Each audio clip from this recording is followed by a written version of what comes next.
আকাশ তখন ঝিমধরা নীল, চারিদিকে নিস্তব্ধতা, কিন্তু সেই নিস্তব্ধতার ভেতরেই ছিল এক অলক্ষ্য কাঁপন। ফার্মগেটের উপর দিয়ে উড়ে গেল একটি অচেনা শব্দের ঝাঁকুনি। কেউ বুঝল না সেটি আসলে কি ছিল। ঢাকার আকাশ কাঁপিয়ে দিয়েছিল যে শব্দ, সেটি হয়তো ছিল কোনো যুদ্ধবিমানের মহড়া, হয়তোবা মিয়ানমারের জান্তা সরকারের ছোড়া সতর্কবার্তা, অথবা হয়তো কিছুই না, শুধু আমাদের আতঙ্কিত কল্পনার ফিসফাস। কিন্তু প্রশ্নটা থেকে যায়, যদি কিছু হতো, যদি ঢাকায় পড়তো একটি মিসাইল, আমরা কি করতাম? একটি স্বাধীন রাষ্ট্রের সবচেয়ে বড় পরিহাস হল তার স্বাধীনতা কেবল ভূমির উপরে থাকে, আকাশ থাকে দখলে অন্য কারো। আকাশটা আমাদের নয়, এই লজ্জা আর কতকাল বইবে?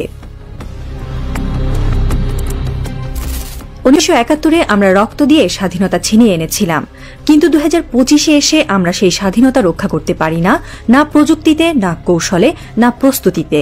আমাদের প্রতিরক্ষা ব্যবস্থার দিকে তাকালে মনে হয় আমরা যেন সেই প্রাচীনকালে পড়ে থাকা এক জাতি, যারা সাহসের গল্প বলে কিন্তু হাতে তলোয়ার নেই।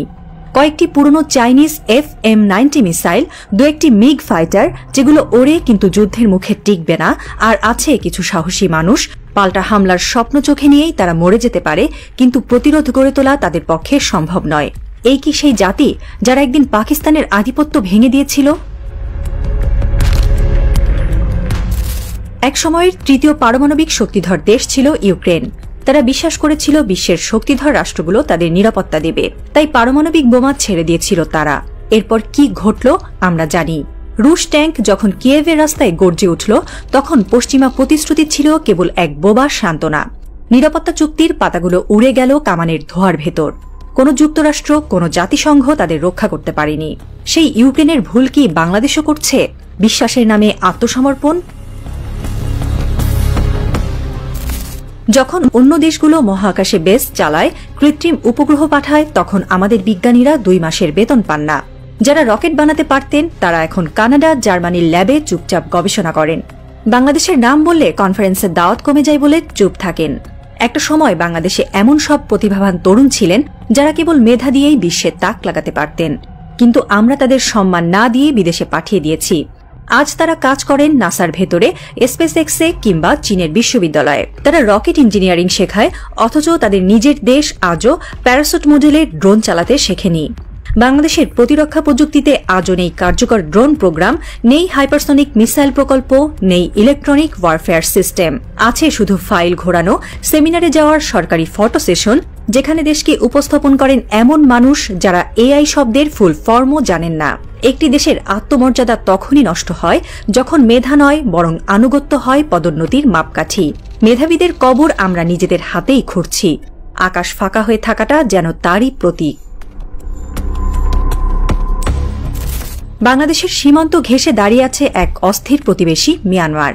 রাশিয়া থেকে আনা সুখোই যুদ্ধবিমান, দূরপাল্লার মিসাইল, বিদ্রোহীদের দমন করতে গিয়ে এখন তারা এতটাই বেপরোয়া যে ভুল করেও যদি কোনো মিসাইল ঢাকার দিকে ছড়ে, আমাদের প্রতিরোধ কোথায়? রাখাইন রাজ্যের ওপারে পুড়ছে গ্রাম, উড়ছে ড্রোন। এই আগুন যে কোনো সময় বাংলাদেশের সীমান্ত ছুঁয়ে যেতে পারে, কিন্তু আমাদের সীমান্ত জুড়ে নেই আধুনিক রাডার কাভারেজ, নেই অটো রেসপন্স সিস্টেম। শত্রুরা যদি ছদ্মবেশে ঢুকে পড়ে, আমাদের হাতে তখন থাকবে শুধু তড়িঘড়ি বিবৃতি। ভারতের দিকে তাকালেই বোঝা যায় তারা আকাশে আধিপত্য কায়েম করতে কেমন প্রস্তুত। রাফায়েল, তেজস, ব্যারাক, ব্রহ্মস সব মিলিয়ে তারা এখন একটি পূর্ণাঙ্গ আকাশ প্রতিরক্ষা বলয় গড়ে তুলেছে। শুধু তাই নয়, তারা স্পেস ডিফেন্স, স্যাটেলাইট ভিউ ও সাইবার ওয়ারফেয়ারে বড় অগ্রগতি করেছে। আমরা কি করেছি? কিছু অল্প সংখ্যক ট্রেনিং মিশন, কয়েকটি উচ্চশ্রেণীর আমলাকে বিদেশে পাঠানো। তাতেই কি রক্ষা হবে জাতি? ইরানকে দেখো, 20 বছরের বেশি সময় ধরে তারা বিশ্ব থেকে বিচ্ছিন্ন, নিষেধাজ্ঞায় জর্জরিত। তবুও তারা ড্রোন বানিয়েছে, ক্ষেপণাস্ত্র বানিয়েছে, স্যাটেলাইট উৎক্ষেপণ করেছে। তাদের কোনো বিশ্বাসঘাতকতা থামাতে পারেনি, কারণ তারা প্রতিরক্ষা মানে কেবল যুদ্ধ না, আত্মরক্ষা জানে। ইরানের প্রযুক্তি তৈরি হয় ঘরের ভেতর। তারা নিজেদের ছাত্রদের ব্যবহার করেছে মসজিদের ভেতরে, বিশ্ববিদ্যালয়ের কোণে বসে বানিয়েছে স্মার্ট মিসাইল।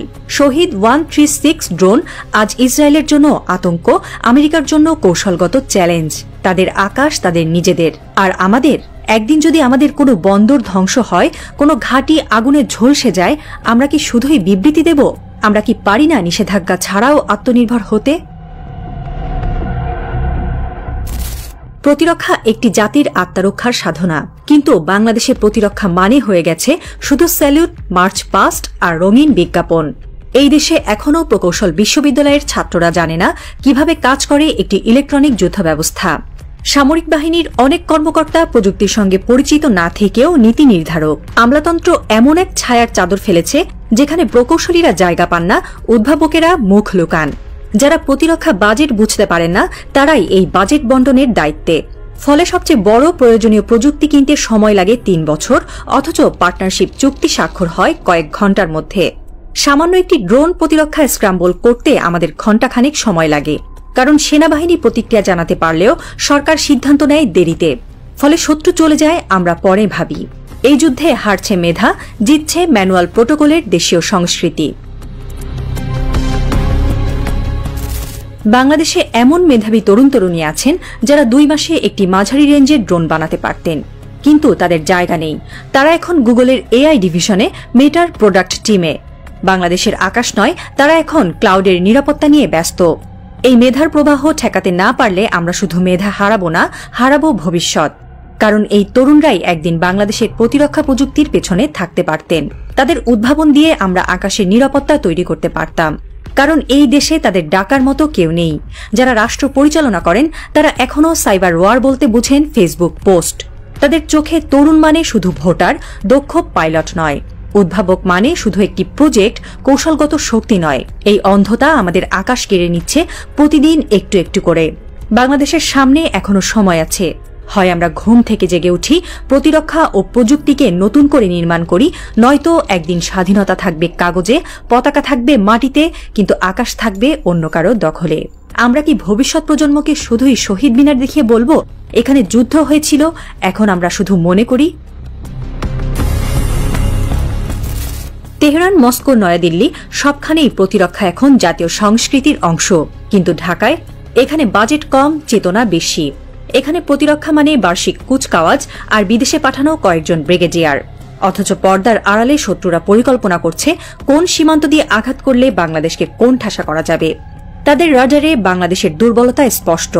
একটি রাষ্ট্র যার আকাশ ভাকা, যার বিজ্ঞানীরা বিদেশে, whose leaders are asleep at the controls. এবং এখানেই শেষ হয় না গল্প, বরং এখানেই শুরু হয় এক অজানা অধ্যায়। কারণ কেউ কেউ হয়তো চুপচাপ লিখছে সেই গোপন নথি, বাংলাদেশ কিভাবে পাল্টে দিতে পারে খেলাটা। কুয়াশার আড়ালে এখনো কেউ কেউ হয়তো স্বপ্ন দেখে আকাশ আবার আমাদের হবে। কিন্তু প্রশ্নটা রয়ে যায়, আমাদের অনাগত রাজনৈতিক সরকার কি সেই প্রস্তুতি নিতে রাজি, নাকি আমরা শুধু কফি হাতে অপেক্ষা করছি পরবর্তী ধ্বংসের খবরের জন্য?